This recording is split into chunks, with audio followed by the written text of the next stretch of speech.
ખેડૂત મિત્રો, ગઈકાલે એટલે કે તારીખ 26/1/2024ના રોજ અમેરિકાનો ન્યૂયોર્ક કોટન વાયદો માર્ચ 2024નો જ્યારે બંધ થયો ત્યારે 1.35ના ઘટાડા સાથે 84.41 સેન્ટની આસપાસ ઘટાડા સાથે બંધ થયો. ખૂબ સારી એવી રિકવરી ન્યૂયોર્ક કોટન વાયદો માર્ચ 2024માં જોવા મળી રહી હતી, પરંતુ જ્યારે શુક્રવારે બંધ આવ્યો ત્યારે ઘટાડા સાથે બંધ આવતા આની અસર આપણી સ્થાનિક એનસીડેક્સ ઉપરના કપાસ વાયદા, એમસીએક્સ ઉપરની કોટન કેન્ડી, રૂની ઘાસણીના વાયદામાં અને એનસીડેક્સ ઉપરના કોકુ દખલ, કપાસિયા ખોળના વાયદામાં કેવી અસર થાય છે તેની માહિતી આપણે સોમવારે બજાર ખુલશે ત્યારે કેવી હલચલ સાથે ખુલે છે તેનો વિડીયો ચોક્કસ તમારા સુધી અમે પહોંચાડશું.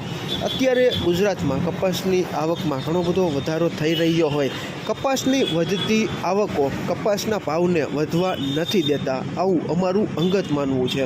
અને કપાસિયા ખોળ અને રૂની ઘાસણીની નિકાસના પણ કંઈ એવા સમાચાર અમારી જાણમાં નથી કે જેને લીધે કપાસ બજારને એક તેજી તરફી રિકવરી તરફી ભાવમાં વેગ મળે.